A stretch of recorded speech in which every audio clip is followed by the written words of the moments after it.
She worked for him for 4 years. 4 years of watching men twice her size go pale at the sound of his name. 4 years of filing documents she was never supposed to read, of standing 3 steps behind him at meetings where the wrong word got people killed. 4 years of telling herself it meant nothing, that the way he looked at her sometimes was just her imagination running wild.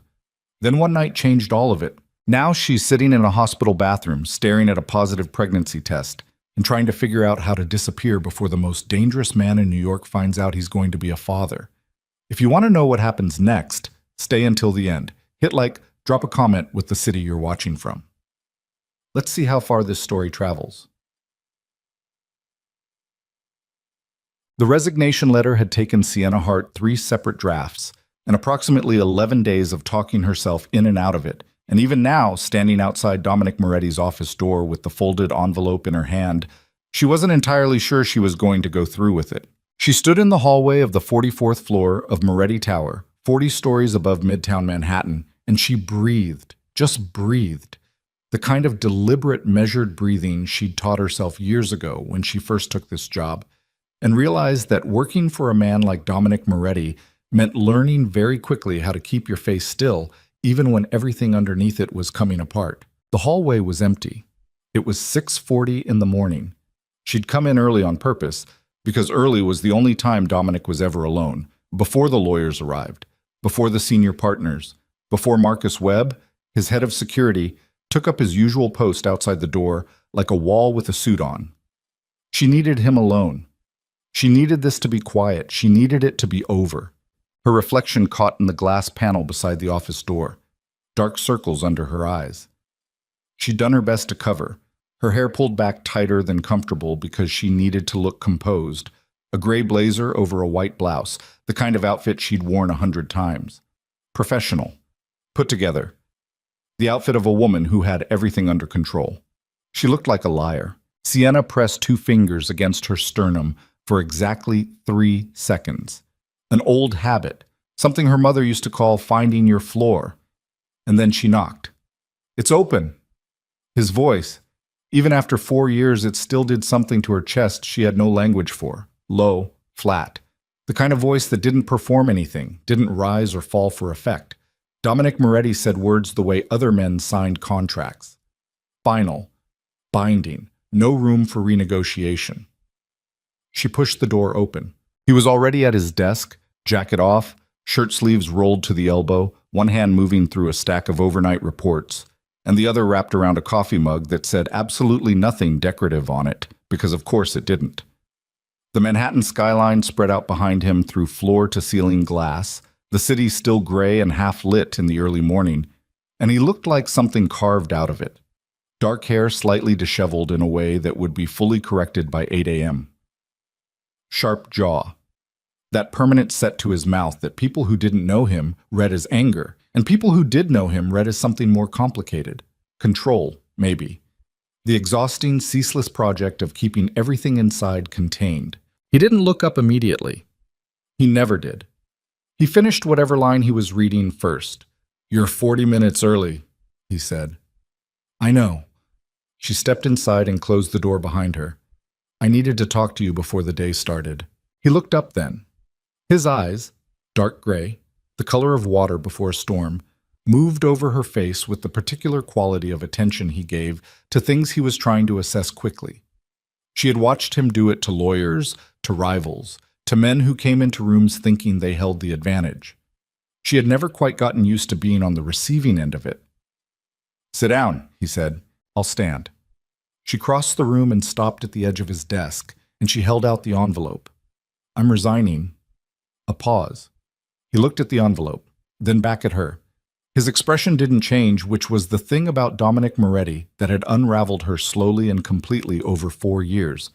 His face almost never changed, which meant you couldn't trust the stillness. The stillness wasn't absence, it was compression. "Explain," he said. "It's in the letter." "I'm not reading the letter, I'm asking you to explain." Sienna kept her hand extended. Her arm didn't shake. She was proud of that, in a small, grim way. "I've been offered another position," she said. "It's a good opportunity. I think it's the right time for a change." Every word of that was technically true and entirely hollow, and she knew he knew it. Dominic Moretti had built an empire on his ability to identify the exact gap between what people said and what they meant. He did not take the envelope. "You've been offered another position," he repeated. "Yes." "Where?" "A firm in Chicago." He leaned back in his chair slowly, like a man who had all the time in the world and intended to use every second of it. "You've never mentioned wanting to move to Chicago. People don't announce every plan they're making." "No," he said, "they don't, but they usually have a reason for the ones they keep quiet." She set the envelope on the corner of his desk when he still didn't take it. Her pulse was moving too fast and she was managing it, barely, through the careful mechanics of keeping her breathing even.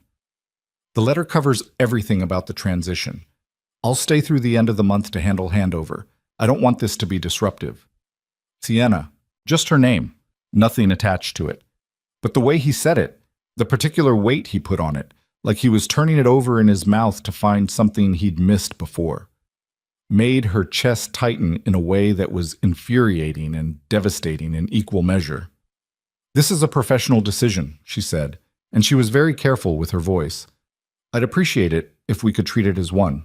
Something moved in his expression then, something small and fast that she couldn't quite name before it was gone. He looked at her for a long moment. Then he picked up the envelope from the edge of his desk and held it in one hand without opening it, just held it, turning it slightly in his fingers. "I'll review this," he said. "We'll talk this afternoon." "There isn't anything to talk about." "This afternoon," he said again, in the tone that didn't invite argument. 3 o'clock. She wanted to push back. She needed to push back, because if this dragged out, if she had to sit across from him day after day and keep doing this, keep performing normalcy, keep pretending the last 3 months hadn't happened, keep looking at him and feeling the full weight of everything she was carrying and couldn't say, she was going to come apart. She knew it. She could feel it in the tremble she was suppressing somewhere behind her ribs.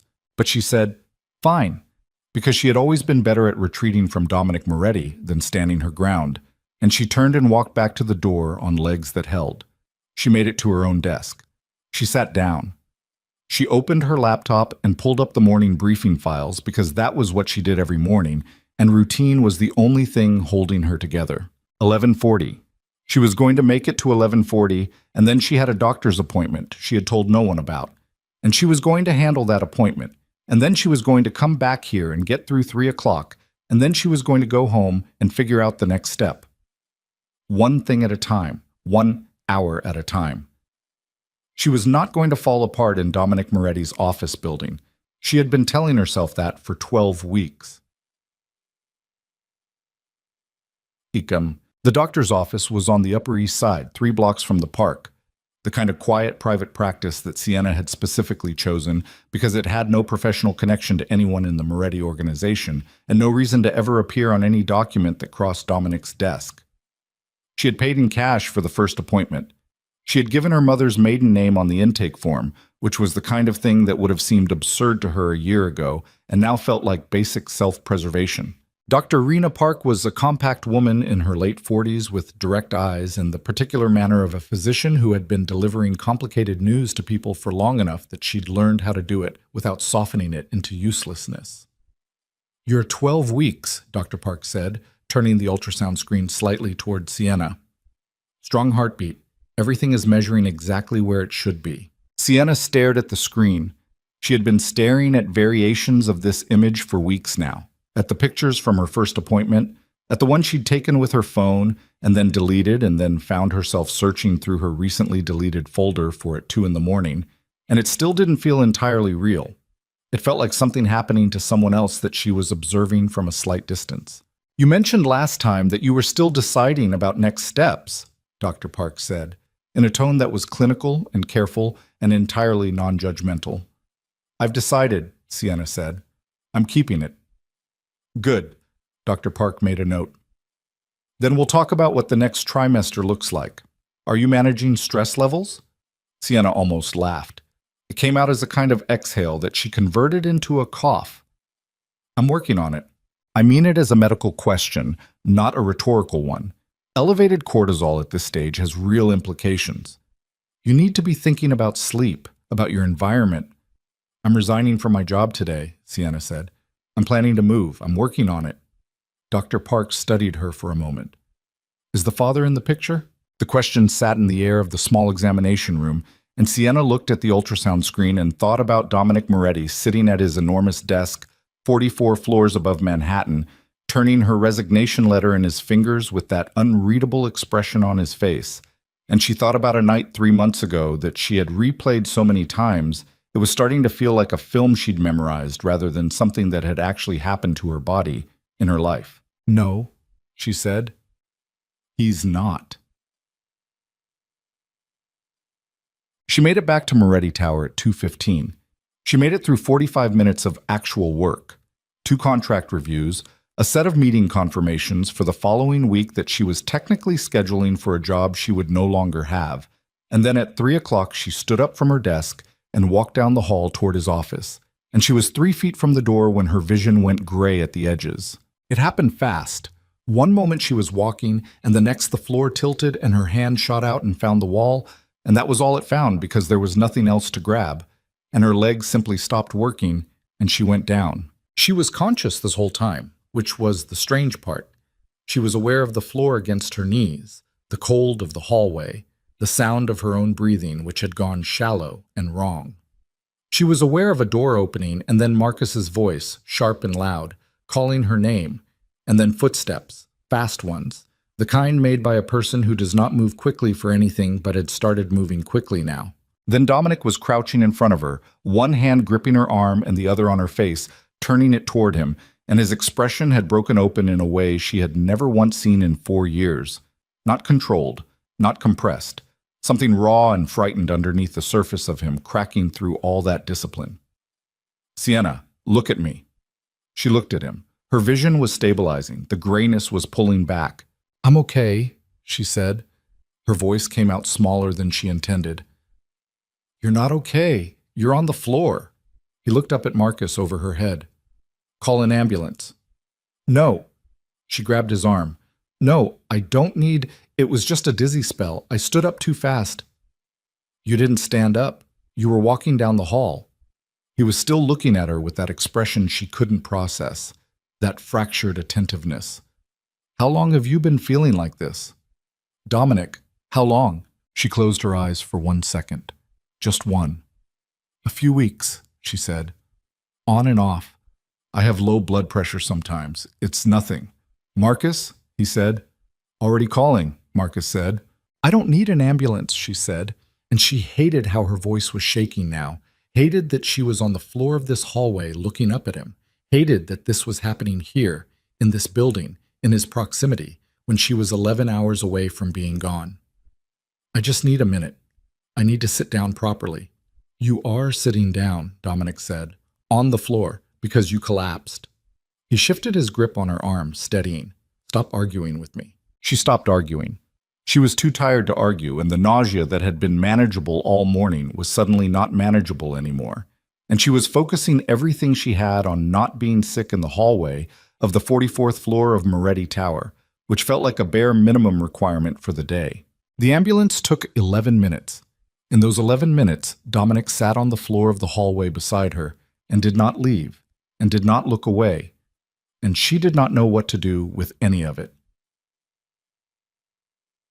The emergency department of Lenox Hill was exactly as loud and fluorescent as emergency departments always were, and Sienna sat on a bed behind a curtain and went through the intake questions with a nurse who was brisk and efficient and thorough, and who eventually said, "We're going to run a complete panel. When was your last menstrual period?" Sienna answered.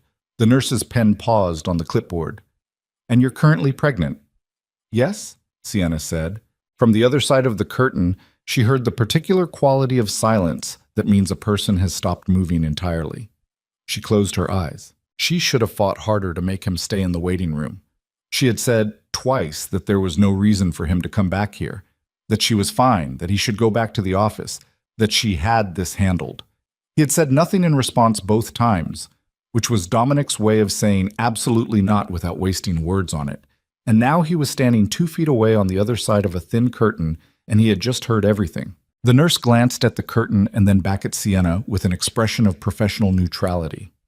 I'll have the OB resident come down and take a look. Just relax for now. She left. The curtain shifted. Dominic stepped through it. He looked the way she imagined she looked, like someone who had just had something slam into them hard enough to knock the breath out, and was now doing the work of deciding how to still be standing. His face was not closed off. She had spent 4 years reading the closed-off version, and this was not it. This was something else, something she didn't have a catalog entry for.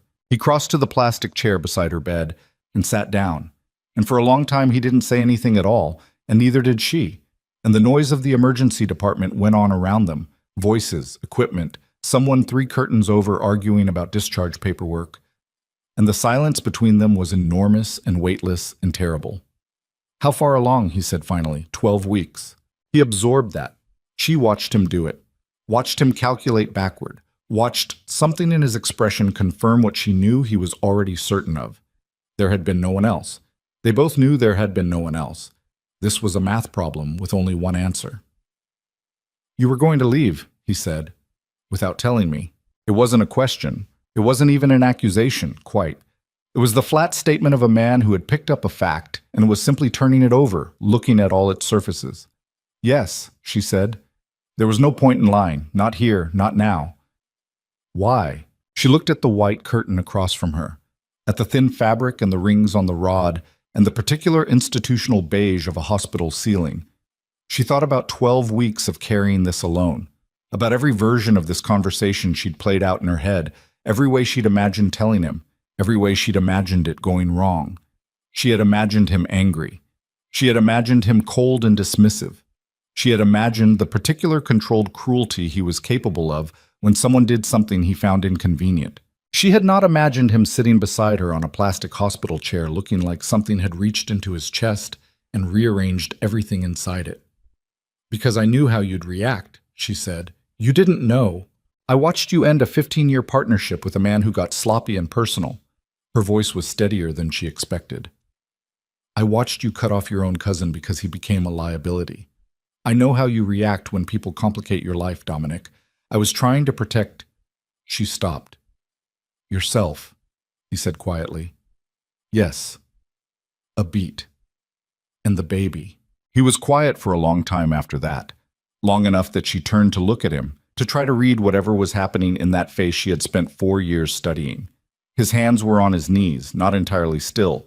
A tension in them she could see, but that he wasn't letting travel anywhere. Jaw tight, breathing controlled.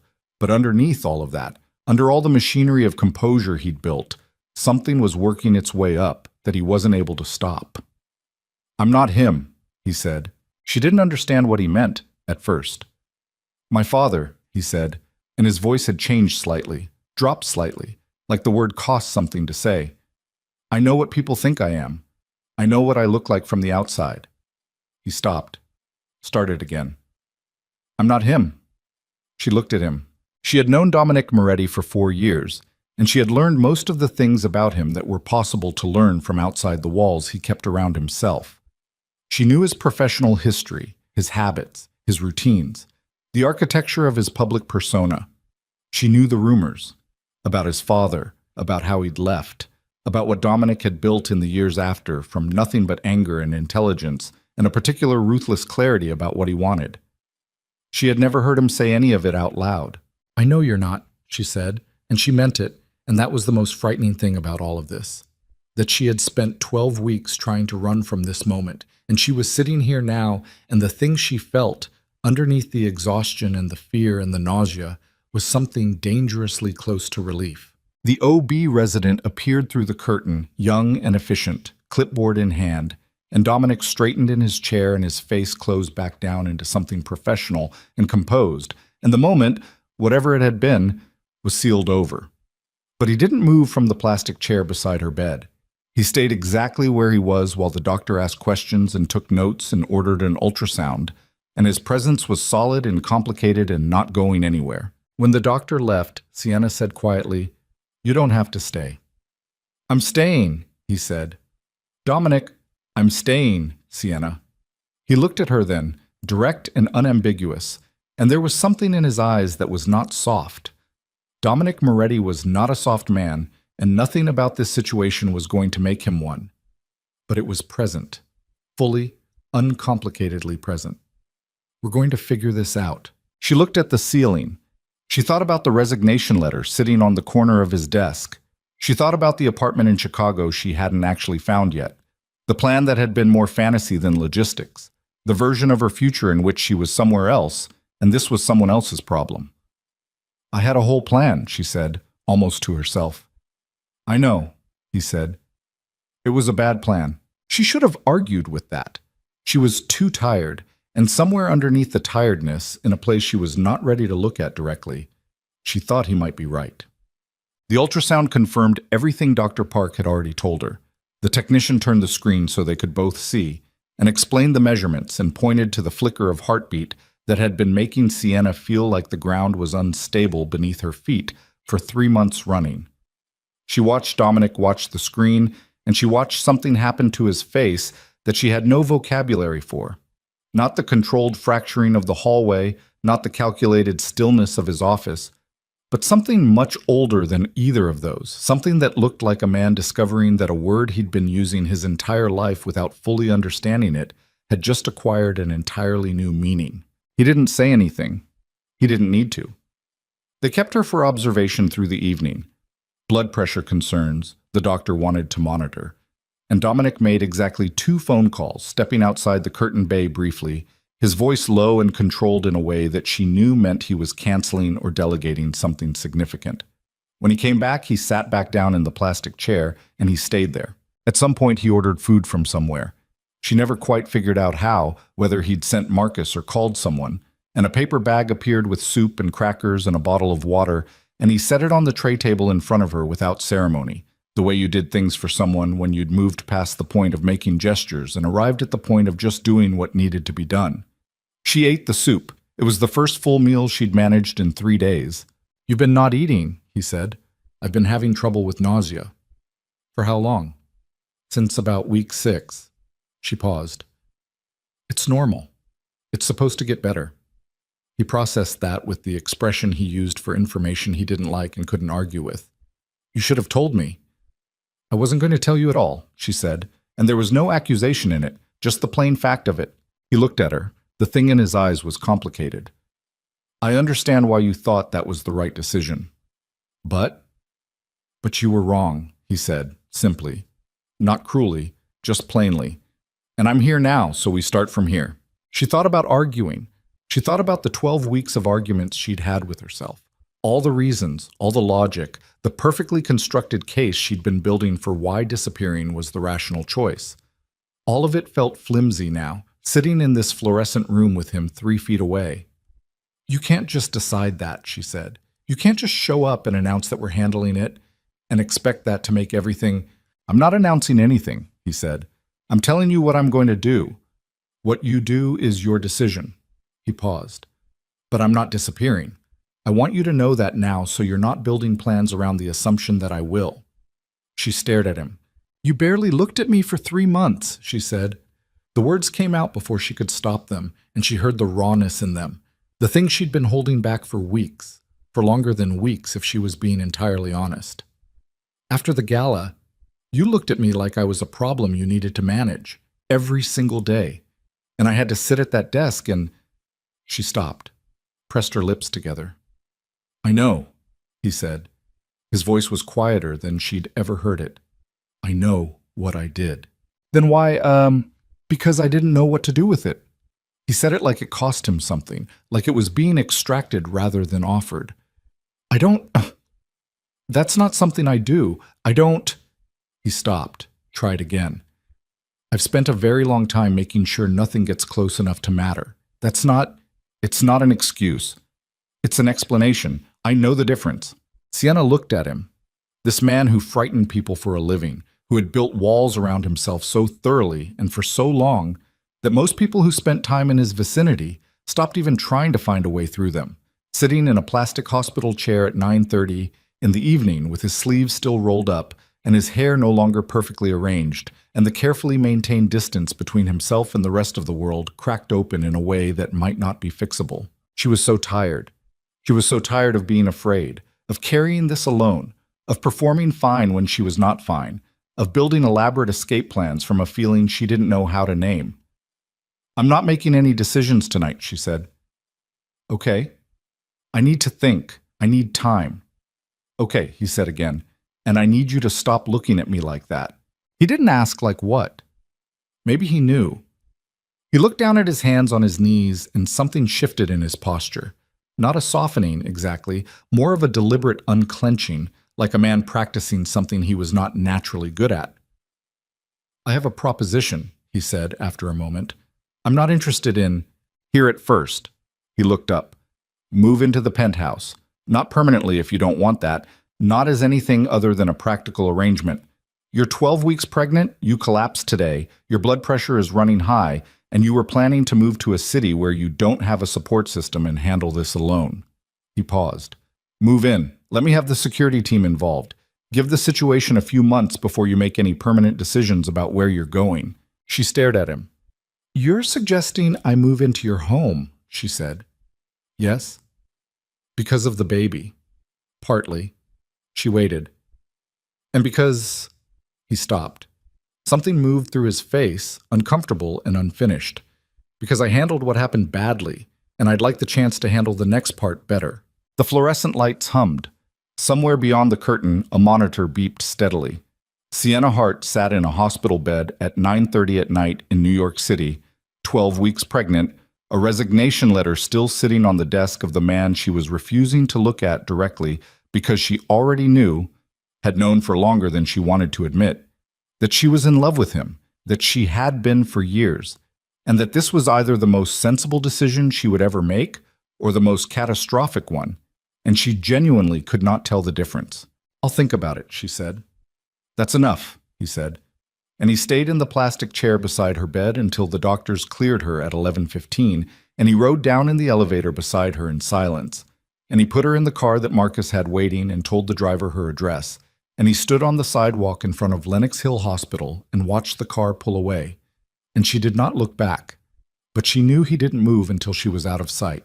She knew because she had spent 4 years learning to know things about him without looking. The car moved through the late-night streets. She pressed her hand flat against her stomach, that gesture she'd been making for weeks now, half conscious, half deliberate. She told herself she was going to think clearly. She told herself she was going to make a rational decision in the morning, that she was not going to let one night in a hospital and one conversation and the particular way he'd looked at that ultrasound screen undo every careful plan she'd made. She told herself that right up until the moment she got home and found Marcus Webb standing outside her apartment building, hands clasped in front of him, with the patient expression of a man who'd been told to wait and had been told by someone who didn't say please. "Mr. Moretti asked me to stay with you tonight," Marcus said, "in case you need anything." Sienna looked at him for a long moment. She thought about arguing. She didn't. She went upstairs, and she lay in her bed, and she stared at the ceiling, and at some point before 3 in the morning, she picked up her phone and opened the text thread with Dominic that was all scheduling confirmations and calendar items and professional back and forth going back 4 years, and she typed one sentence: "I'll think about the proposition seriously." The response came in under 2 minutes. "Thank you." She put the phone down. Outside her window, New York breathed and moved and didn't stop for anyone. And somewhere across the city, the most dangerous man she'd ever known was awake. And she was going to have his child, and nothing about any of it was simple or clean or the way she'd planned. But then again, neither was he. And somewhere between the resignation letter and the hospital floor and the plastic chair and the way he'd looked at a heartbeat on a screen, something had shifted in the architecture of whatever this was, cracked open just enough to let in something she hadn't planned for either. She didn't know yet if that was the beginning of something, or the beginning of the end of something. She only knew that she was not, for the first time in 12 weeks, making plans to run. That was either the bravest thing she'd ever done or the most foolish, possibly both. With Dominic Moretti, it had always been both. The city hummed beyond the window. She closed her eyes, and far above Midtown Manhattan, on the 44th floor of a building that bore his name, a resignation letter sat unopened and unread on the corner of a desk that had always belonged to a man who had never, in the entire course of his life, learned to ask for the things he needed. Until tonight. She gave him her answer on a Tuesday morning, 4 days after the hospital. She didn't call. She didn't text. She showed up at the penthouse at 9 a.m. with one suitcase and the expression of a woman who had made a decision she wasn't entirely at peace with and intended to live inside it anyway, because the alternative was worse, and she was done pretending otherwise. Marcus opened the door. He looked at the suitcase. He looked at her face. He had the good sense not to say anything except, "Mr. Moretti's in the kitchen," and stepped aside. The penthouse occupied the entire top floor of a residential tower 6 blocks from Moretti Tower, and it was exactly what she'd expected and nothing like what she'd imagined. She had built a version of it in her head over 4 years, all glass and cold surfaces, and the particular sterile perfection of a space that exists to demonstrate wealth, rather than to be lived in. What she found instead was large and spare but not cold. The kitchen opened to a living area with actual wear on the leather couch, a stack of hardcover books on the coffee table with actual spines cracked on the ones he'd read more than once, the kind of details that belong to a person rather than a performance. Dominic was standing at the kitchen counter with a coffee mug, and the morning's financial briefing spread across the counter in front of him, and when she came around the corner he looked up, and his eyes went straight to the suitcase. "One bag," he said. "I'm not committing to furniture," she said. Something in his expression moved. Not quite a smile, closer to a reluctant acknowledgement, the expression of a man filing a response under noted rather than welcome. "There's a room at the end of the hall. I can carry my own bag," she said. He looked at her for a beat. "Okay." She carried her own bag. The room was large and clean, with a window that looked east over the city, and a bathroom she had entirely to herself, and a closet that was mostly empty and waiting. She set the suitcase on the bench at the foot of the bed, and she stood there for a moment in the quiet, and she breathed, and she told herself she had made the right call, and she almost believed it. She was back in the kitchen in 10 minutes because sitting in the room alone with her thoughts felt worse than facing him. He had not moved from the counter. He poured a second mug of coffee without asking and slid it across to her side, and she sat on the bar stool across from him and wrapped her hands around the mug, and for a moment they were just 2 people in a kitchen at 9 in the morning, pretending that this was a normal situation, that normal people navigated without everything beneath the surface threatening to pull the floor out. "Rules," she said. He raised an eyebrow. "If this is going to work, there need to be rules, boundaries, things that are mine and things that aren't." "All right," he said. "My schedule is mine. My appointments, my decisions about the pregnancy, She stopped, recalibrated. "You don't get to override my doctor. You don't get to make choices about my body because you've decided you know better." "I wouldn't." "You absolutely would," she said flatly. "I've watched you operate for 4 years. You see a situation that needs managing, and you manage it. I am not a situation." He was quiet for a moment, the kind of quiet that meant he was working out whether she was right rather than working out how to argue. "Okay," he said. "That's fair. I'm still looking for work. I'm not going to sit here and be kept." "I haven't asked you to." "I know you haven't. I'm telling you now so it's not a conversation we have later." He looked at her over the rim of his mug. "You came prepared. I've been rehearsing this in my head for 4 days. Did I argue less in your head?" "Considerably." That one got closer to an actual expression, a brief fractured thing at the corner of his mouth that was gone before it fully arrived. He set his mug down. "I have a meeting at 10:30 that I need to be on site for. Marcus will be here. The kitchen is stocked. There's a card on the counter for anything it isn't stocked with. I'm not using your credit card. It's for the household. I have my own money, Dominic." He stopped, looked at her. Something moved through his expression that might have been frustration and might have been something else. The friction of 2 people with deeply established ways of operating, discovering that those ways do not naturally fit together. "We're going to argue about everything, aren't we?" he said. It wasn't quite a question. "Probably," she said. "Yes." He picked up his briefings. "Good to know." The first 2 weeks were a specific kind of difficult that Sienna hadn't fully prepared for. It wasn't hostile. That would have been easier in some ways. Cleaner, something to push against. What it was instead was careful. They moved around each other in the penthouse with the particular practiced avoidance of 2 people who were both very aware of each other and very committed to not making that awareness into something that had to be addressed directly. Polite, functional. The architecture of a shared space established with the minimum necessary conversation. He left early. He came back late. Some nights she was already in her room when she heard the front door and his footsteps down the hall and the sound of him moving around the kitchen, and she would lie there listening to the small domestic sounds of it and feel something complicated moving around in her chest that she was not ready to name.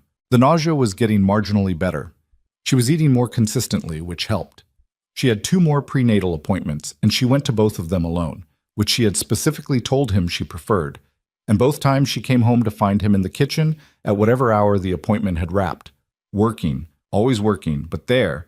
And the first time it happened, she thought it was coincidence, and the second time she understood that it wasn't. He didn't ask questions. He didn't offer commentary. He just made sure he was available to be asked, which was, and she hated this somewhat, actually the right call. It was exactly what she'd needed without being what she'd demanded, and she found herself resenting the precision of it. "You looked up how to handle a pregnant person who doesn't want to be handled," she said, the second time, setting her bag down at the kitchen counter. He didn't look up from his laptop. "I read some things." "How many things?" "Several books." She stared at him. "You read pregnancy books." "I read material that seemed relevant to the situation." He looked up then. "How was the appointment?" "Good. Everything's on track." She paused. "She's measuring well, She stopped. "It's a girl. I found out today. I hadn't told you yet." Something happened to his face. Something she didn't have a name for and didn't try to find one for because it was too immediate and too unguarded, and she didn't think he knew it was visible. "A girl," he said. "Yeah." He was quiet for a moment.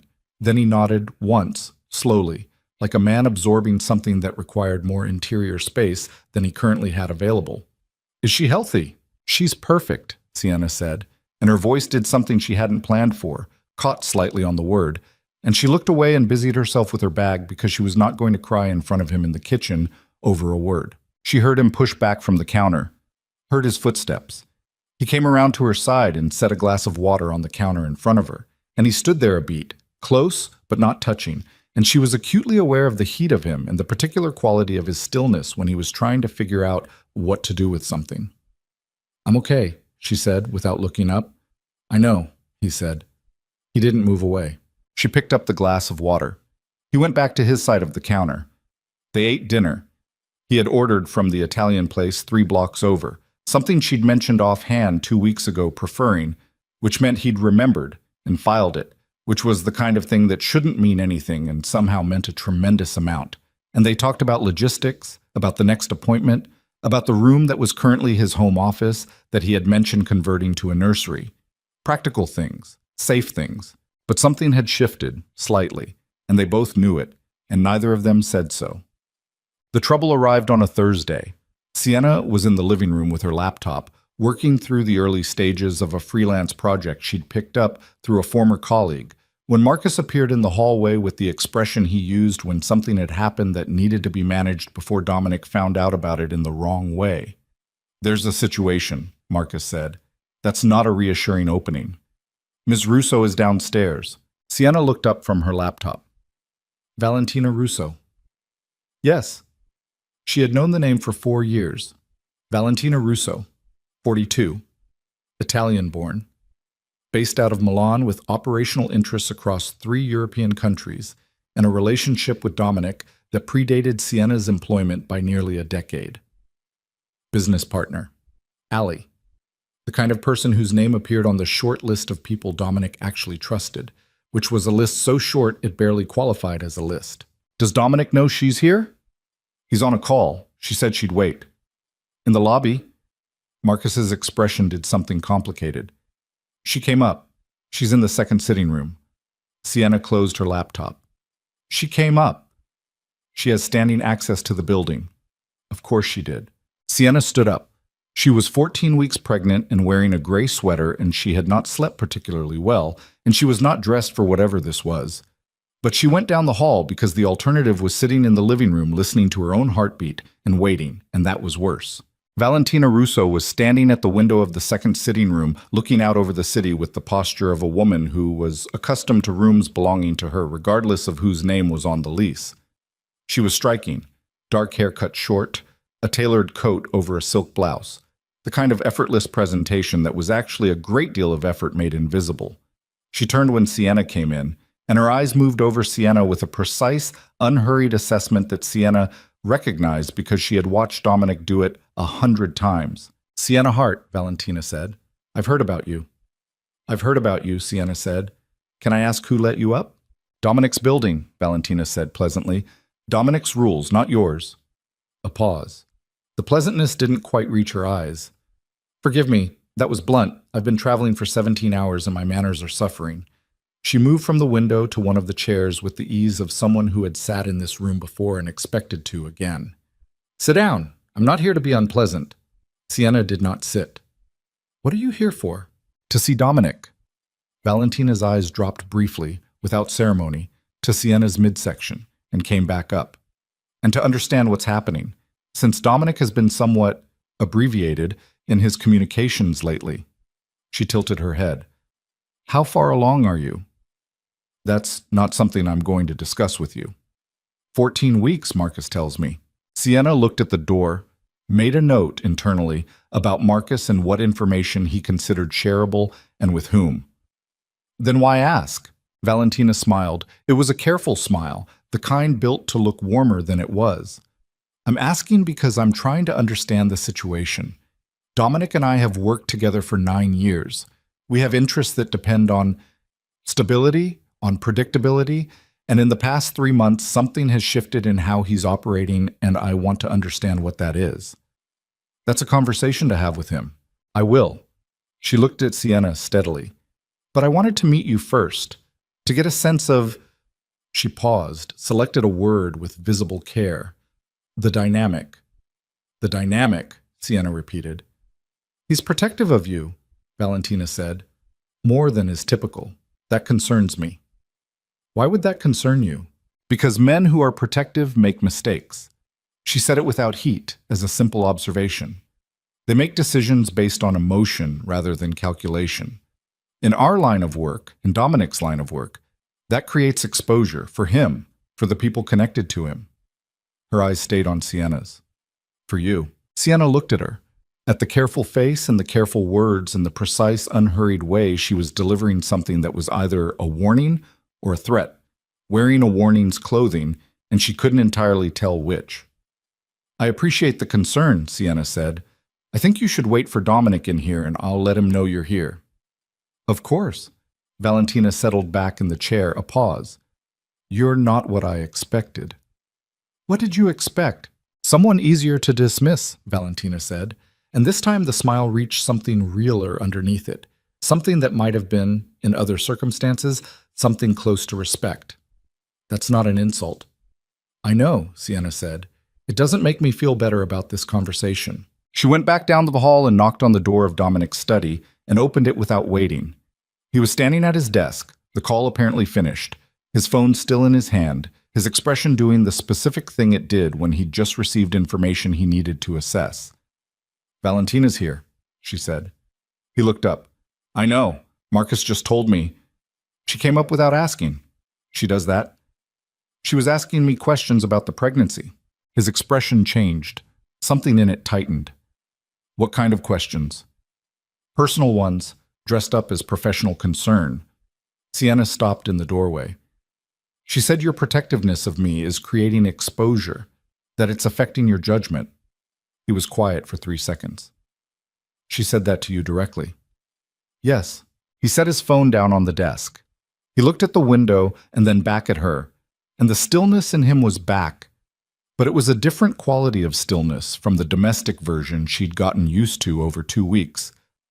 This was the occupational stillness, the one that preceded decisions. "I'll handle it," he said. "I don't need you to handle it. I need you to know it happened." "There's a difference?" "Yes," she said. "There's a large difference. Me telling you something and you going to fix it are 2 separate things, and I need you to know the difference because we have—" She stopped, pressed her hand to the doorframe. "We have a whole future of me needing to tell you things without you immediately turning them into something you go solve. Do you understand what I'm saying?" He looked at her for a long moment. I understand what you're saying. Good. I'm still going to talk to Valentina. That's your business with her. That's fine.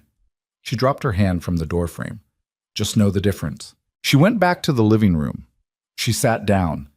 She did not open her laptop because her hands were not quite steady, and she was not going to perform composure right now. She was just going to sit here and breathe and acknowledge to herself that Valentina Russo's precise, assessing eyes and her careful words about exposure and mistakes had gotten under her skin in a way she hadn't wanted them to. She heard Dominic's footsteps pass the living room, going toward the second sitting room. She heard the door close. She did not hear what was said in that room. She heard the register of voices through the wall, Dominic's flat and controlled, Valentina's low and even, and she did not try to make out the words.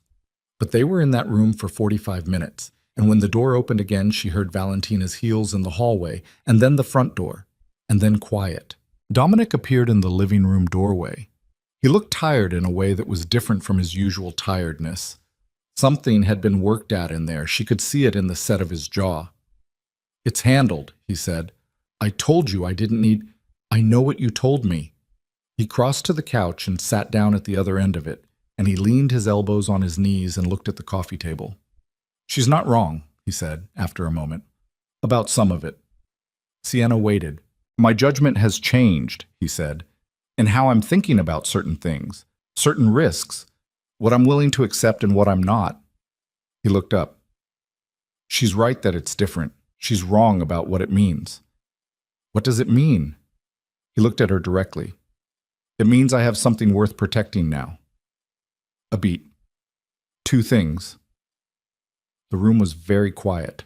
Sienna thought about 12 weeks alone, about hospital fluorescent lights and plastic chairs and resignation letters and the particular quality of his face looking at an ultrasound screen.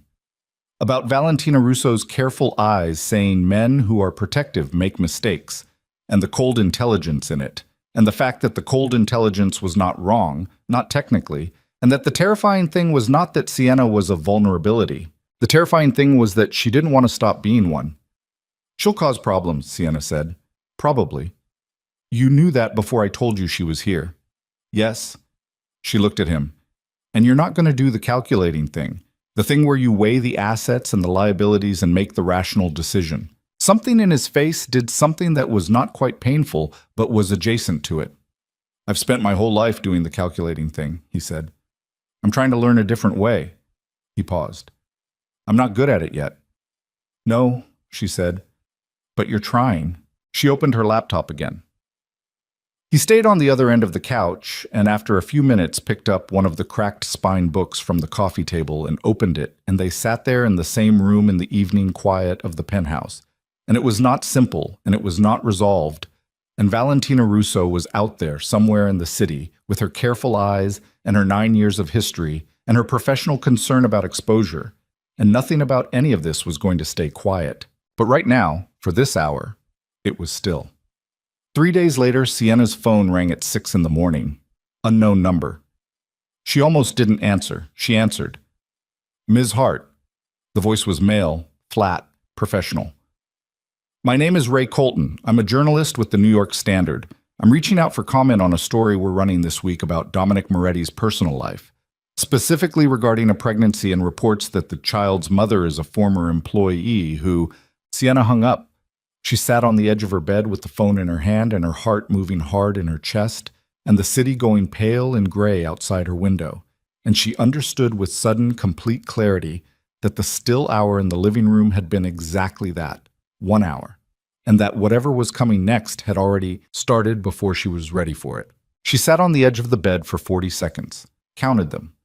Then she got up, washed her face with cold water, looked at herself in the bathroom mirror for a long moment, the circles under her eyes, the tension in her jaw, the face of a woman who had been bracing for impact long enough that she'd forgotten what it felt like to stand without bracing. And then she went down the hall and knocked on Dominic's bedroom door, hard enough that it wasn't really a knock. He opened it in 30 seconds. He was already dressed, which meant he'd been up for a while, which meant he had already heard. "You knew," she said. "Marcus flagged it 20 minutes ago. I was going to..." "How long has this been building?" He stepped back from the door. "Come inside." "How long, Dominic?" "A few days." He said it flat and direct, which she appreciated and resented simultaneously. We identified a leak 3 days ago. Someone inside the organization passed information to a journalist. We've been trying to locate the source before it ran. She stepped into the room. It was spare, like the rest of the penthouse. A large bed with dark covers, a desk in the corner with 2 monitors, the particular organized minimalism of a person who didn't spend enough time in the space to accumulate anything. She crossed to the window and stood with her back to him for a moment because she needed a second where he couldn't see her face. "What's the story? It hasn't run yet. Colton is at the Standard. He's done pieces on organized crime adjacency before, nothing that's ever stuck. The angle is..." A pause. The kind of pause that meant he was selecting words. "The angle is that you trapped me, that the pregnancy is calculated, that you were placed in my organization specifically to what? To leverage access." She turned around. "To leverage access," she repeated. "It's not... I know it's not true." Her voice came out harder than she intended, and she let it. "I'm asking who is saying it." He looked at her steadily. "We have a strong suspicion about the source." "Tell me." "Sienna. Don't manage this right now. Tell me who." He was quiet for 3 seconds. "Valentina." The word landed in the room and sat there, and she looked at him and thought about the sitting room and the careful eyes and men who are protective make mistakes and the 45 minutes behind a closed door. And she thought about how she'd sat on the other end of the couch afterward and told him Valentina would cause problems. And he had said probably with the ease of a man who thought probably meant eventually and not 72 hours later at 6 in the morning. "You talked to her 3 days ago," Sienna said. "Yes." "And you told me it was handled." The silence was answer enough. "What did you say to her?" Sienna said. "In that room, what exactly did you say?" He moved to the desk and leaned against it, arms crossed, and the posture was the professional one, the contained one. And she watched him and thought about 4 years of watching that posture and knowing that it meant he was marshaling something. "I told her that my personal life was not her concern," he said, "that the partnership structure between us was not changing because of my private circumstances, that she had no standing to question decisions I made about my household. And she took that as a demotion," he said.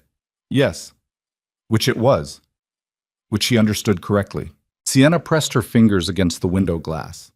Cold. The city was just starting to move below them, early light going gray-gold across the buildings. So she went to a journalist.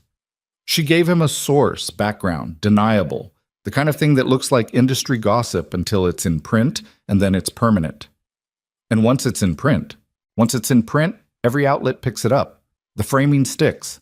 It doesn't matter that it's not true. The story becomes the reference point. He paused. Your name becomes attached to a specific narrative. She understood what he wasn't saying. In his world, the visible part and the invisible part both. Narrative was leverage. A story about Sienna Hart as a calculating opportunist who'd gotten pregnant to secure access to one of New York's most powerful men wasn't just an embarrassment. It was a weapon. It would follow her daughter. "Can you stop it from running?" she said. "We're working on it." "That's not an answer. It's the honest one." He uncrossed his arms. "I have people talking to the Standard's legal counsel. There are grounds for injunction. The piece contains information obtained through breach of confidentiality agreements with the organization. That buys time. It doesn't guarantee suppression." She turned from the window. "And Valentina?" His jaw tightened. "Valentina is being dealt with." "What does that mean?" "It means the alliance is over." He said it without hesitation, without the calculation she'd half expected. The partnership, the shared interests in the European operations, the standing access, all of it, done. She looked at him. "That's worth a significant amount of money." "Yes." "You built that over 9 years." "Yes." "And you're cutting it because she went after me." He looked at her directly, without the careful professional distance, without the management. "She went after you and our daughter," he said. "There's no version of that I tolerate." Sienna breathed, looked at the desk and the monitors and the spare, functional room of a man who had organized his entire life around not needing anyone, and thought about what it cost him to say that sentence and what it cost her to receive it. "I need to get dressed," she said. I need to think. Okay, don't make any moves on Valentina without telling me first. He paused. Why? Because I want to understand what you're doing and why. Not after, before. She picked up the water glass from his nightstand and drank from it because her mouth was dry and she didn't care whose glass it was. If this is going to be a partnership, it is. Then act like it. She went back to her room. She sat on the bed and she put her hand on her stomach and she stayed there for 10 minutes, just breathing, which was all she could do, which was sometimes all there was. The story ran anyway. Not the Standard. The Standard's legal team pulled the piece at 11 a.m. under the threat of litigation.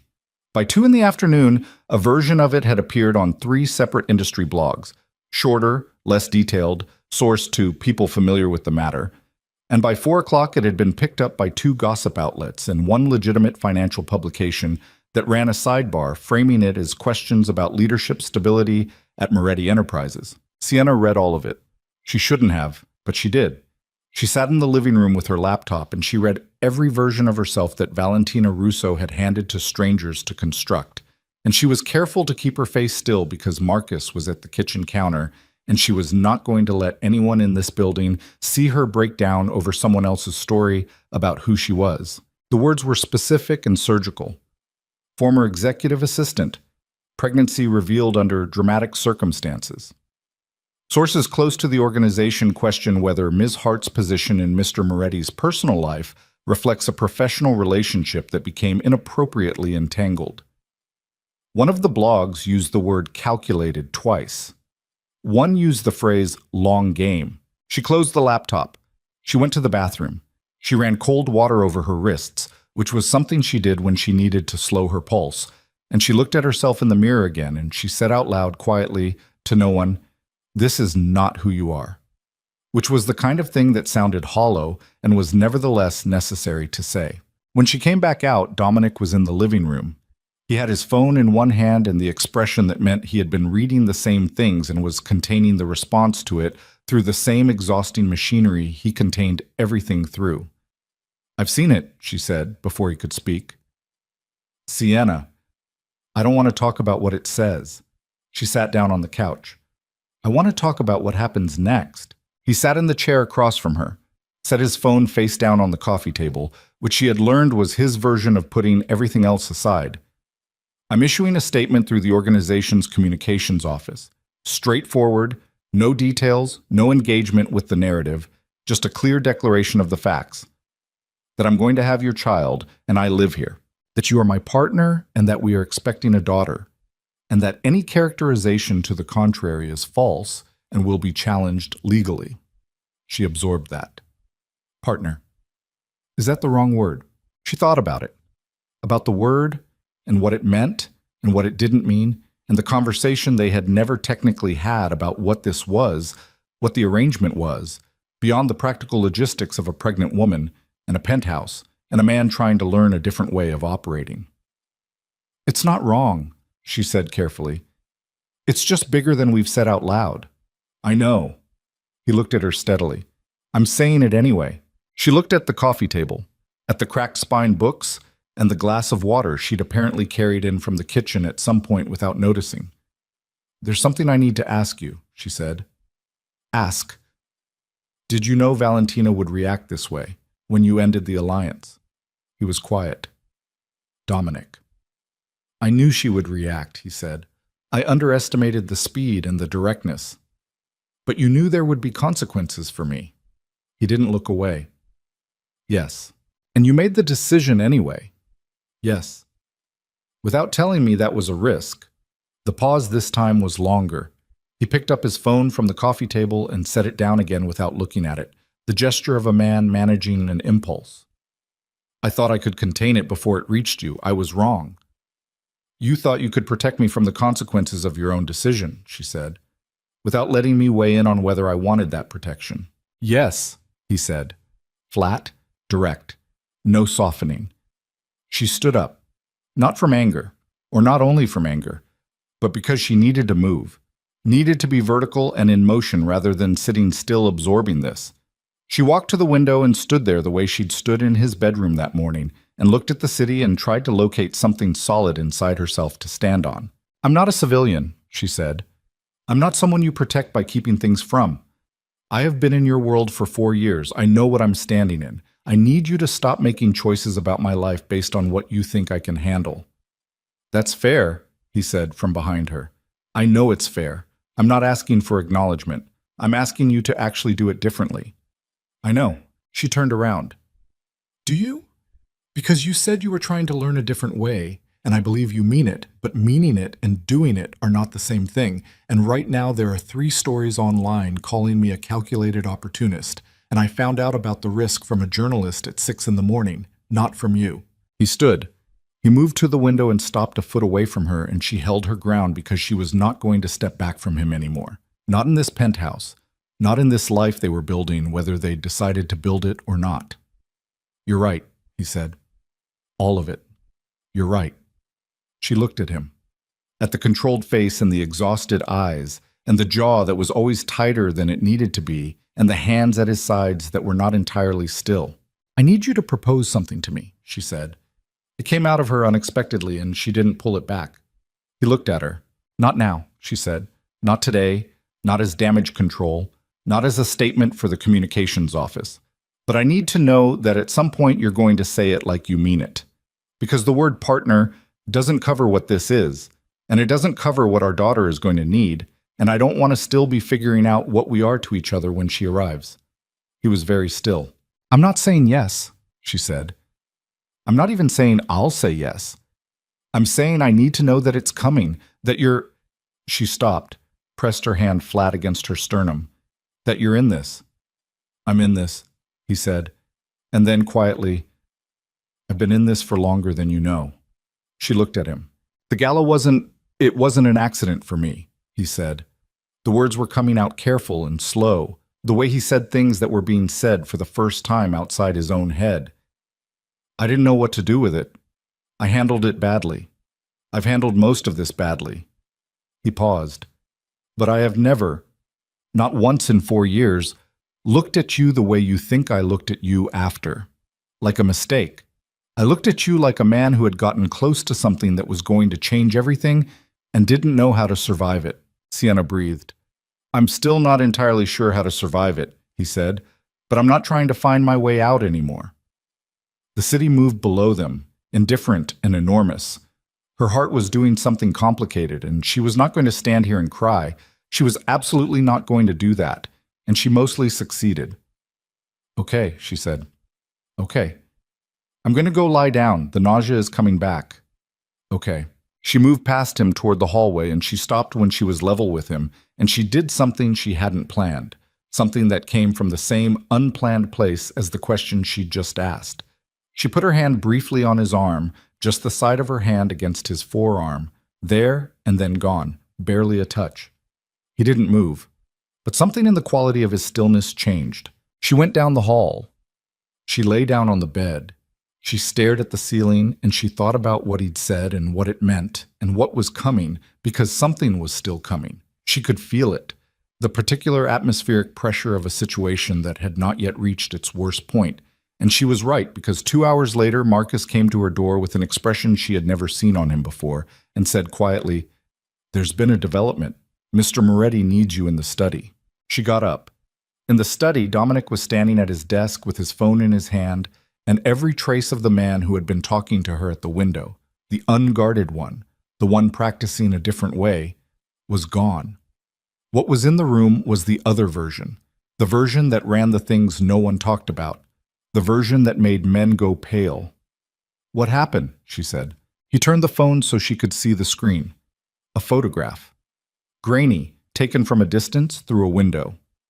Her, in the kitchen of the penthouse, recognizable, and next to her the unmistakable outline of a man leaning across the counter toward her in a posture that, taken out of context, looked like nothing that it was and everything that it wasn't. The man in the photo was Marcus. The caption beneath it on the blog post read, "Who is really the father?" She looked at the photograph. She looked at Dominic. His face was absolute, the stillness of something pushed past the point where compression still worked, and she understood in that instant that this was not about the photograph. This was about what he had felt in the 2 seconds before he understood what he was looking at. The 2 seconds of something dark and violent moving through him before his intelligence caught up with his reaction. He had believed it. For 2 seconds, he had believed it. And she could see that he had believed it. And he could see that she could see it. And there was nothing either of them could do about that. Window. She had planted a device in the room before she left it, and walked down the hallway and out the front door with her careful smile and her tailored coat and her 9 years of history that Dominic had just cut in half with one conversation. Sienna looked at the device on the counter for a long time without touching it. "Where's Dominic?" she said. "His study," Dyson said. "He's been informed." She went to the study. She didn't knock. Dominic was standing at his desk with both hands flat on the surface, not sitting, just standing, looking at a point on the desk that was not a document or a phone, but just a point. The expression of a man who had arrived at a conclusion he didn't like and was making himself look at it directly. "She heard everything," Sienna said. "Yes." "The conversation in the sitting room, what you said to her, what she said to me." "Yes." "And before that, whatever was said in that room in the weeks before I moved in." "Yes."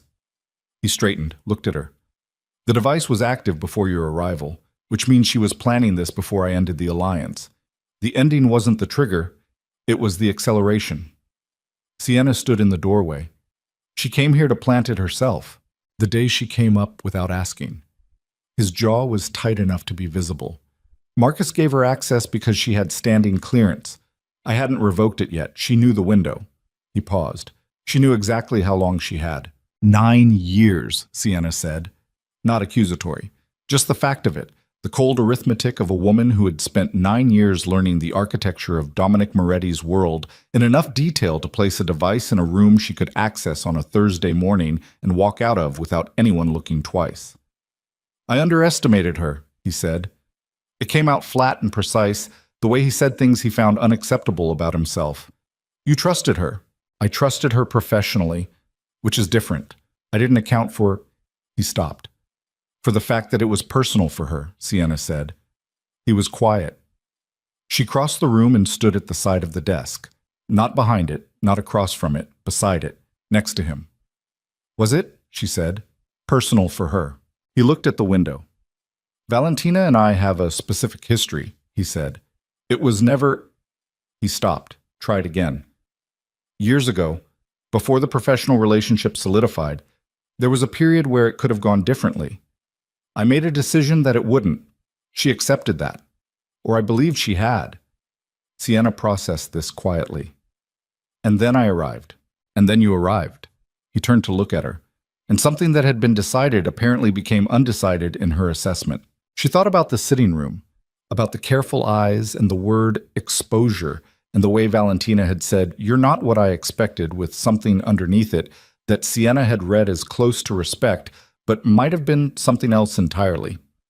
Might have been the particular look of a woman who understood, in that room, exactly what she was dealing with and had already decided what to do about it. "She's not finished," Sienna said. "No. The photograph, the stories, the device, that's not the end of it. That's the setup." "I know." He picked up his phone. "I have a meeting tonight. The families, there's a quarterly review. It's been scheduled for 6 weeks. I can't move it. The timing is terrible." "Yes." He looked at her.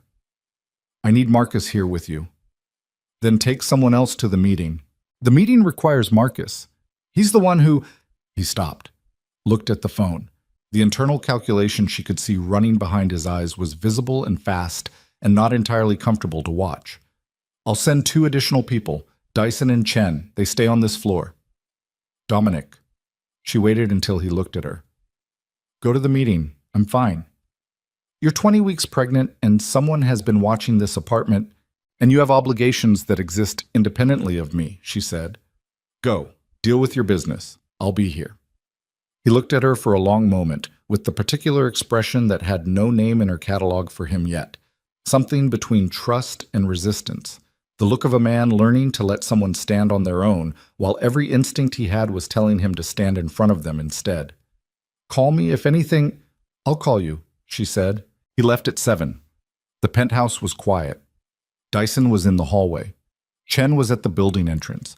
Sienna ate dinner alone at the kitchen counter, standing up because sitting felt too still. And she thought about Valentina Russo and 9 years and devices and vents, and the particular patience of someone who had been building towards something for a long time and was not close to done. She was right. At 9:47, her phone lit up with a call from a number she didn't recognize. She answered because she had stopped not answering unknown numbers the day Colton had called. The voice was not Valentina's. It was male. Calm. Professional, the same flat professional as Colton, but different. This was not a journalist neutral. This was the neutral of someone who delivered messages for a living and had no personal investment in the content. Ms. Hart, there's something you should see before tomorrow morning. Something that will be public at 6 a.m. unless certain decisions are made tonight. A pause. Ms. Russo would like to meet. Sienna's hand was steady on the phone. She was proud of that. Her heart was doing something loud and unpleasant against her ribs, but her hand was steady. Where? She said. She called Dominic immediately. Straight to voicemail. The meeting, no phones, she knew this. She'd managed the calendar for it for 3 years running. She texted Marcus, waited 90 seconds for a response that didn't come, which meant Marcus's phone was also off the table. She sat on the couch with the address the man had texted her, and she thought about it. A hotel bar in Midtown, public, populated. Not the kind of location you chose if the goal was physical. Too many witnesses, too much exposure for someone already trying to manage the narrative. Valentina Russo was not crude. She had established that. This was a conversation, not a threat. Except that everything Valentina did was a threat wearing a conversation's clothing. Sienna told Dyson she was going out. Dyson said he'd come with her. She said fine and meant it. She wasn't reckless, just decided. And they took the car from the building garage with Dyson driving and Sienna in the back, watching the city move past the window and thinking about what Valentina had that she wanted to show, what she had that hadn't already been deployed, what escalation looked like when the first 3 moves had already been played. The bar was on the 22nd floor of a glass hotel she'd attended 3 Moretti organization events at, which felt deliberate, which was probably deliberate, which was the point about Valentina. Everything was deliberate. The room, the timing, the choice to go through Sienna instead of waiting for Dominic, all of it constructed. Sienna understood constructed. She had spent 4 years inside a world built entirely of it. Valentina was at a corner table. The tailored coat had been replaced by a dark dress, the short hair immaculate, a glass of wine on the table in front of her that she hadn't touched. She looked like a woman who had been sitting with absolute stillness for a while and could continue doing so indefinitely. Sienna sat across from her. She didn't order anything. Dyson took a position at the bar 20 feet away, visible to both of them, which Valentina registered with a glance and no comment. "You came," Valentina said. "You said there was something I needed to see." "I said before 6 a.m. Valentina tilted her head. "I expected Dominic." "Dominic's in a meeting." "I know." A pause. "I know what meeting. I know who's in the room and what's on the table and what they're deciding." She reached into the bag beside her chair and set a tablet on the table between them. "Look at this." Sienna looked. It was a document. Long, detailed, formatted with the specificity of something produced by a legal team rather than assembled informally. She read the header, read the first 2 paragraphs. Then she stopped and looked at Valentina. "Where did you get this?" she said. "It was sent to me," Valentina said, "by someone at the table tonight who is aware of my current disagreement with Dominic and believes I might find the contents relevant." Sienna looked back at the document. Read further this time, past the header and the formal language, into the substance of it, and the further she read, the colder the room seemed to get. Or not the room. The thing inside her chest, the thing that had been slowly, painfully learning to trust the architecture of what she and Dominic were building. The document was a proposal from one of the families at tonight's meeting. It outlined a consolidation of interests, a restructuring of the New York operational territory, and attached to the restructuring was a condition, a specific, clearly stated condition. Dominic Moretti would be required to sever all personal associations that created potential legal or public exposure for the organization. The language was formal and indirect. The meaning was not. She was the exposure. Their daughter was the exposure. The proposal required Dominic to end it, publicly, cleanly, in a way that demonstrated the organization's interest took precedence over his personal situation.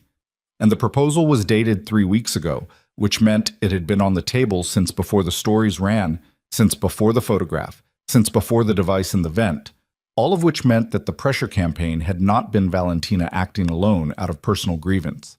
It had been coordinated. Valentina was one piece of a structure that had been built specifically to force Dominic's hand at this table tonight. Sienna set the tablet down. Her breathing was even. She was making it even through sheer mechanics, through the deliberate control of the inhale and exhale, because the alternative was something she could not afford in this room with this woman watching her. He doesn't know about this proposal, Sienna said. He knows about it tonight, Valentina said. It was presented at the start of the meeting. She paused. 3 hours ago. 3 hours. He'd been in that room for 3 hours with this on the table, and he had not called, which meant his phone was off, which meant he had not yet. He hasn't answered because the meeting protocol requires phones off, Sienna said. Steady. Not because he's already agreed. Of course not. Valentina's voice was careful and even. But the families holding this proposal represent combined interests that are significant. Refusing has consequences. In his world, refusing that kind of unanimous pressure is not a small thing. I know what it is. Do you?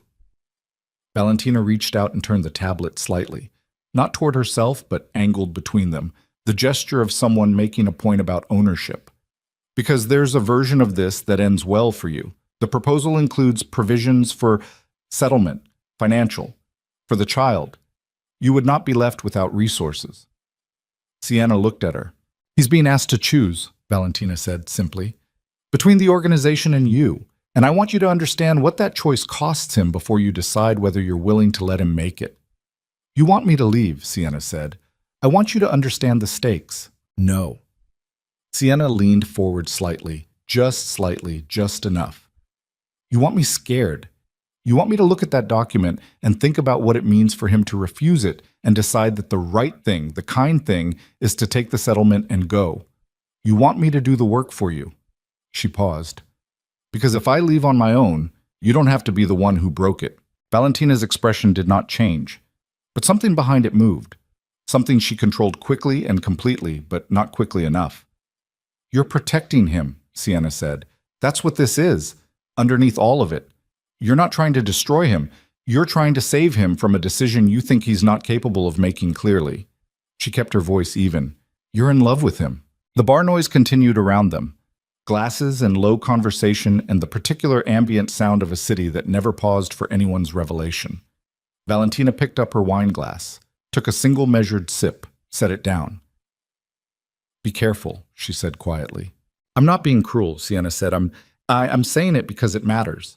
Because if that's true, if this whole thing is constructed on that foundation, then you know, somewhere, that it doesn't work. You can't build something real on someone else's fear. You're 20 weeks pregnant and sitting in a hotel bar at 10 at night because you couldn't reach him, Valentina said. Tell me about real. That landed. Sienna felt it land. She didn't show it. He'll refuse the proposal, she said. You know he will. Yes, Valentina said, and for the first time her voice had something in it that was not constructed, not careful, not the precise instrument she'd been using all evening. Something tired and old and losing. I know he will. That's the problem. Sienna stood. Her legs were steady. She was grateful for that, distantly, in the part of her mind that was still cataloging things. Don't contact me again, she said. If you have something to say to Dominic, say it to Dominic. She walked to Dyson at the bar. Didn't look back. Through the glass elevator down to the lobby, and out to the car, and into the back seat, and the door closed, and the city outside the window, and Dyson at the wheel, and she pressed both hands flat on her thighs and breathed through the shaking that started the moment she was out of Valentina's sightline. The kind of shaking that isn't fear. The kind that's the body processing something the mind held together through force of will and is only now being allowed to feel. Her phone buzzed. Dominic. She answered before the second buzz. Where are you? He said, and his voice was tight and immediate and not the operational register, not the managed one. I'm in the car. I'm fine. I went to meet Valentina. A beat of silence that was not empty. You what? She had someone call me. She said there was something I needed to see before 6 a.m. Sienna kept her voice level. I saw it. I know about the proposal. Another silence. Longer. Dominic, she said, what did you say? I refused it, he said, 40 minutes ago. The meeting ended with... He stopped. She could hear him moving somewhere, footsteps, a door. It ended badly. There are going to be consequences I need to manage. I need to know you're... I'm fine. You went to meet her alone. Dyson was with me. I'm fine. She pressed her hand against her stomach. The baby had been still all evening and was still now, and she was monitoring that awareness underneath everything else. I need you to come home. I'm already moving. I know you refused it, she said, and her voice did something she hadn't planned, something that cracked slightly at the edge of the word. I need you to know that I didn't ask you to, that I wouldn't have asked you to. I know you wouldn't have, he said. That's not why I did it. Then why? The car moved through the midtown streets, red and white lights streaking past the window, the city enormous and relentless and entirely indifferent to two people on a phone in the middle of a night that had changed the shape of everything. Because there is no version of my life that I want that doesn't have you in it, he said. Simply. Without the compression, without the management, without the machinery, just the plain fact of it, said out loud for the first time. There hasn't been for a long time, and I am done pretending I don't know that. Sienna pressed her lips together, looked at the ceiling of the car. The consequences, she said, when she could trust her voice. How bad? Significant, he said. We'll talk about it when I get there. It's manageable. It's going to require... He paused. It's going to require us to be completely solid. Whatever they try next, and they will try next, I need us to be something they can't move. She thought about Valentina's face when she'd said, I know he will. That's the problem. About the tired, losing thing underneath the careful construction of a woman who had spent years building something she never named and was watching it choose someone else. I have a condition, Sienna said. Name it. When you get here and we've talked about the consequences and what comes next, she paused. I want you to ask me properly. Not for the organization, not as strategy. I want it to be real. The pause on his end was short. It will be, he said. The car turned onto their block. The building came into view, lit and solid against the night sky. Dyson pulling smoothly to the entrance. And somewhere in the city behind her, the families who'd brought that proposal to a table were regrouping, recalculating, looking for the next angle in the way that people who had never been refused always did. And somewhere, Valentina Russo was sitting at a corner table with an untouched glass of wine and the particular exhaustion of a long game that had finally, irrevocably, lost the only thing it had ever actually been about. He was home in 22 minutes. Sienna heard the elevator before she heard the door, the particular mechanical sound of it stopping at their floor, the one she'd learned to distinguish from the building's other movements in the weeks she'd lived here. She was sitting on the couch with her shoes off and her hands in her lap, and the city doing its indifferent nighttime thing beyond the windows, and she heard the door and then his footsteps, and then he was in the living room doorway, and they looked at each other across the room with the particular quality of attention two people give each other when they have both just come through something and are still taking inventory of the damage. He looked worn, not broken. Dominic Moretti did not break. She understood that about him now, in a way she hadn't at the start of all this. But worn down to something underneath the usual layers. Jacket gone, tie loosened, the careful architecture of his public presentation stripped back to the man underneath it. There was a tension in his shoulders that hadn't released and probably wouldn't until he'd processed whatever had happened in that room tonight. And his eyes were doing the thing they did when he was running assessments, cataloging, checking. He crossed the room and sat on the coffee table directly in front of her, which was not where people sat, which meant he needed to be close and didn't want the length of the couch between them. His elbows went to his knees. He looked at her face. "You're all right," he said. Not a question, confirming. "I'm all right," she said. He reached out and put one hand over both of hers in her lap. Just that. He didn't say anything for a moment, just sat there with his hand over hers, and she felt the warmth of it and the slight unsteadiness in it that he was controlling and not entirely succeeding at, and she turned her hands over so her fingers wrapped around his. "Tell me what happened in the meeting," she said. He told her. All of it, which she understood was not how he usually operated.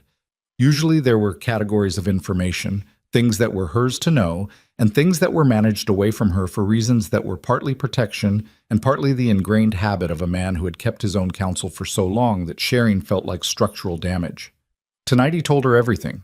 The proposal and who had brought it, the three families involved and their specific interests, the way it had been positioned as unanimous when it wasn't, the two people in the room who had not signed on to it and had said so quietly and at some personal cost to themselves. He told her about refusing it and what had been said in the room after, the particular quality of silence that follows a decision that can't be undone, and the exit from the meeting that had been functional and civil on the surface and was going to have consequences beneath the surface for a long time. She listened without interrupting. She asked two questions, both practical, about the timeline of likely consequences, about the two families who hadn't signed the proposal. He answered both directly. When he was done, she said, "The two who didn't sign, do you trust them?" "As much as I trust anyone in those rooms." "Are they going to hold?" "For now." He paused. "Long term depends on what happens next and how I manage the fallout." "What does the fallout look like?" He was quiet for a moment. "Lost revenue on 3 joint operations, a restructuring that's going to cost time and capital, some movement in the legal business that I'll need to contain." He looked at their hands. "Nothing that takes the organization down, nothing that can't be navigated, but it's not small." "It's not small," she agreed. "No." He looked up. "I need you to know that I know what I traded. I'm not going to pretend it was costless." "I know you're not. And I need you to know that I would do it again." He said it without drama, without the weight of a declaration, just the plain factual delivery of a thing he knew to be true. "Not because I'm being reckless with what I built, because there's a version of everything I've built that means nothing if I use it as the reason to walk away from you. I watched my father make that calculation. I know what it produces." She looked at him, at the tired, honest face of a man who had spent his entire adult life constructing an identity out of control and distance and calculated self-sufficiency, sitting on a coffee table at 11 at night holding her hands. "I know," she said. And then, because it needed to be said out loud, "I love you. I have loved you for a long time, and I spent 12 weeks trying to run from it, and I'm done running." He was very still for a moment. Then he said quietly, "I know." And then, "I love you. I should have said it before tonight. I should have said it a long time before tonight." "Yes," she said, "you should have." Something in his face moved, something between the pain of the acknowledgement and the relief of the plain fact of it finally living outside his chest. "I'm going to be better at saying it," he said. "I'm not going to be perfect at it." "I know you're not," she said. "I'm not asking for perfect." He reached into the inside pocket of his jacket, which he had apparently kept with him through the entire meeting and the drive home, and he set a small box on the coffee table between them. Dark blue. Simple. The kind of box that didn't perform anything. She looked at it, then at him. "This is not damage control," he said. "I had this 3 weeks ago. I didn't know how to find the right moment, which is its own kind of failure, but I want you to know it existed before tonight, before the proposal, before any of it." She picked up the box, opened it.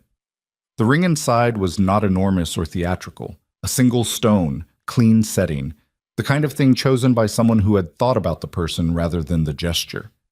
She looked at it for a long moment. "Ask me," she said. "Marry me," he said, simply. No preamble, no speech, just the 2 words said the way he said things that mattered, like a fact he was making rather than a question he was asking. She looked at the ring, at the city behind him through the window, at the hands that had been steady through an entire evening that had required steadiness and were not entirely steady now. "Yes," she said. The weeks after were not easy. She wanted to be honest about that, in the way she'd made herself be honest about everything since the hospital floor, since the decision to stop running. They were not a montage of resolved conflict and warm domestic peace. They were work. Constant, unglamorous, occasionally grinding work. The consequences Dominic had described came in the shape he'd predicted, and she was part of navigating them. Not from the outside, not protected away from the details, but actually present and informed, because they had agreed on that, and he kept the agreement even when it was uncomfortable for him, which it sometimes was. She sat in on 2 meetings she would previously have been excluded from, not as a participant, but as someone who was informed and present, and she watched him operate in the world he'd built and understood it more completely than 4 years as his assistant had given her. And it was not simple or clean or easy to love, but it was real in a way that nothing performed or managed could have been. The stories about her didn't disappear immediately. The internet does not retract with the same energy it deploys. And there were weeks when she could still find variations of the calculated opportunist narrative living in corners of the web she was trying not to look at. She looked at them anyway, twice, and then she made a decision to stop. Not because they didn't hurt, but because they were not the story she was living, and she was not going to let someone else's construction of her become the thing she organized her days around. Dominic issued the statement, partner, daughter. False characterizations would be challenged legally. It ran 2 paragraphs, and it was picked up, and it did the work it was supposed to do. Not eliminate, but reframe. Give people a different fact to attach to the name. It was enough. Valentina Russo left New York in the 3rd week. Sienna didn't know where she went and didn't ask. There was a final communication between Valentina and Dominic. He told her about it, brief and factual, a written message that had ended the professional relationship with the particular finality of things that are put on paper. He didn't tell her everything in the message, and she didn't ask for everything. Some things were his to carry. She was learning the difference between being informed and being owed every interior room of another person's history. Marcus, to his credit, came to Sienna directly 2 days after the device was found and said, "I gave Ms. Russo information I shouldn't have about your appointment timeline. I thought it was routine. I understand now that it wasn't, and I'm telling you directly because you deserve to hear it from me." She looked at him for a long moment. "Did Dominic know you were coming to tell me?" "No." "Okay," she said. "Thank you for telling me." He nodded and left. And she thought about what it meant that he had come to her rather than managing it internally, and she decided it meant something, and she filed it accordingly. She went into labor on a Tuesday afternoon, 3 weeks before the due date, which the doctor had said was possible, and which Sienna had prepared for logistically and had not entirely prepared for emotionally, because nothing about the speed of it, the way it moved from early discomfort to something urgent and real in the space of 2 hours, was what she'd mapped out in her careful, controlled way. Dominic was across the city. An emergency meeting she knew about, one of the ongoing consequence management sessions from the fallout of his refusal, the kind that couldn't be rescheduled because the people in the room had flown in from 3 different cities. She called him, and he picked up on the second ring, and she said, "It's happening." And he said, "I'm leaving now." And she heard him moving before the call ended. Marcus drove her to the hospital. She sat in the back seat and breathed through contractions that were already closer together than the apps said they should be at this stage. And she gripped the door handle and looked at the ceiling and thought, with the particular clarity that pain sometimes produces, about a positive test in a hospital bathroom, about a resignation letter that never got read, about the floor of a hallway and a plastic chair and an ultrasound screen and a ring box from an inside jacket pocket. She thought about how many times she had tried to control the shape of this story and how completely and comprehensively the story had refused to be controlled. She was still thinking about it when they arrived and stopped thinking about everything except the immediate physical reality of what her body was doing, which was considerable. Dominic arrived 47 minutes after her call. She knew the exact time because she had been watching the clock between contractions with the focused attention of someone who needs a specific number to hold on to. She heard him before she saw him. His voice in the hallway, low and fast and not performing calm, actually trying to locate it rather than performing it, asking questions, getting information, the sound of someone moving with absolute directness toward a single point. He came through the door and crossed to her bed and took her hand, and his face was the most unguarded she had ever seen it, not fractured the way it had been in the hallway months ago, not the controlled fracturing of a man suppressing his reaction, just open, fully, uncomplicatedly open. The face of a person who has arrived somewhere that matters completely and is not trying to manage how much it shows. "I'm here," he said. I can see that, she said, and her voice came out tight from the contraction that was starting, and she gripped his hand harder than she intended, and he didn't move, didn't flinch, just held on. What followed was not cinematic. It was long and exhausting, and there were hours that felt like they had been stretched to twice their natural length. And Sienna said things that were not composed or graceful, and Dominic sat in the chair beside her bed through all of it, not saying much because there was not much to say, just present, just there, just his hand when she needed it, and his voice when she asked for something, and his complete undivided attention on her in a way she had not understood until now was one of the most sustaining things a person could offer another. At 4:17 in the morning, their daughter was born.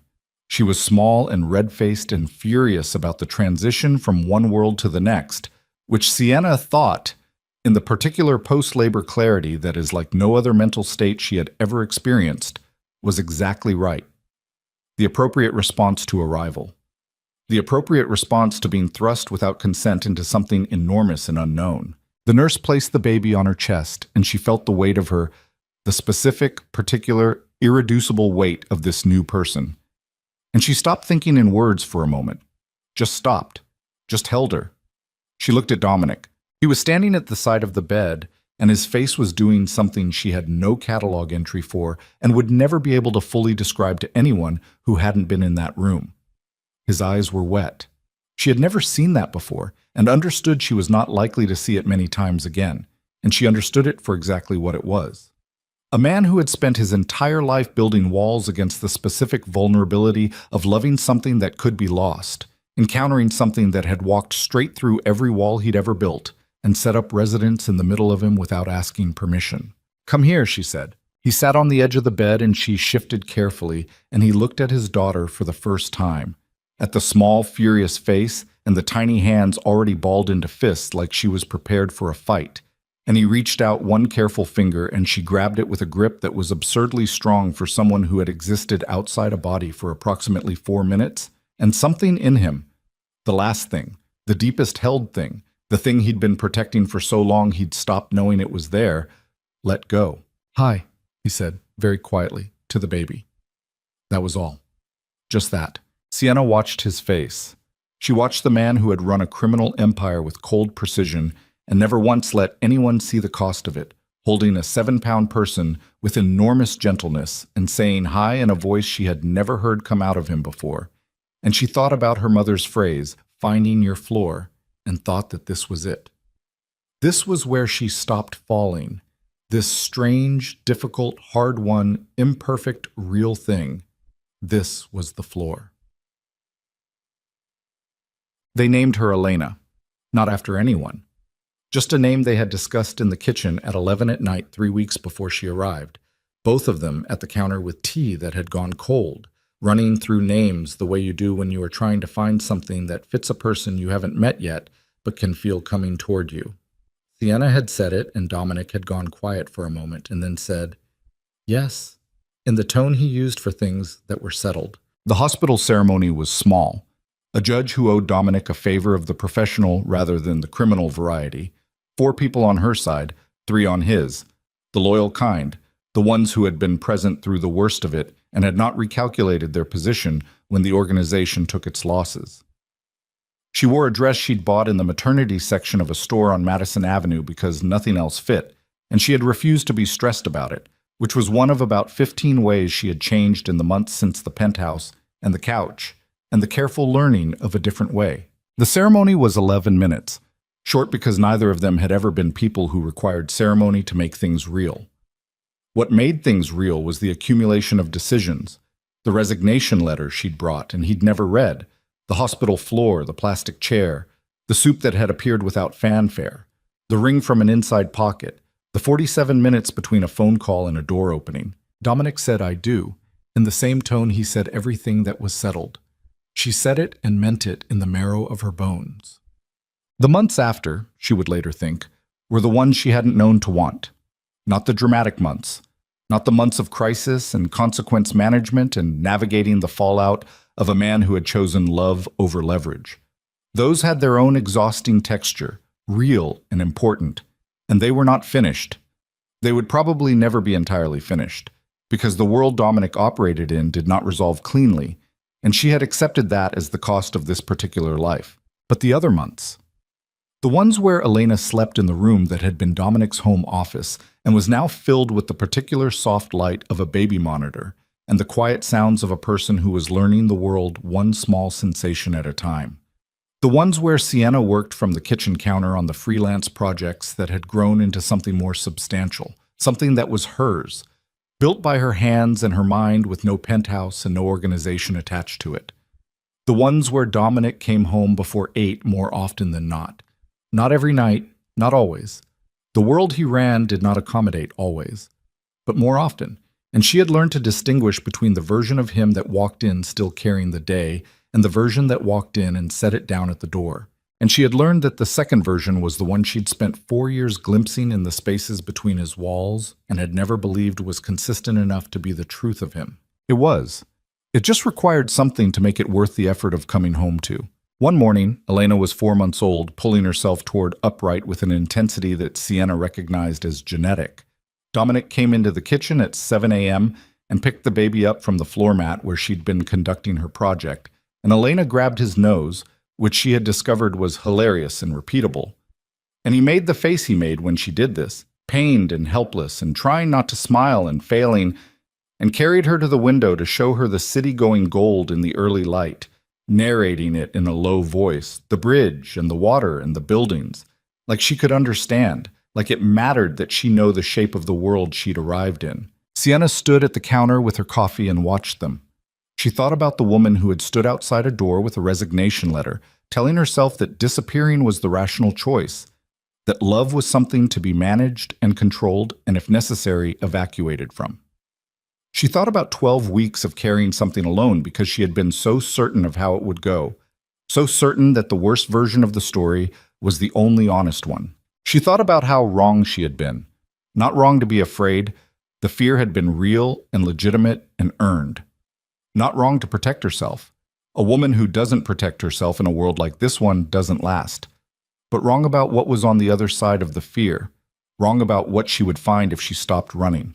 Dominic turned from the window and caught her looking at him, and for a moment they just looked at each other across the kitchen, with the baby in his arms reaching for the light and the city going about its enormous indifferent business behind the glass. And his face was the open one, the real one. And she thought about a plastic chair and a document in an inside pocket and a man learning to say things out loud for the first time. "What?" he said. "Nothing," she said. He looked at her in the way he looked at things he was taking seriously. "You're thinking something." "I'm thinking a lot of things."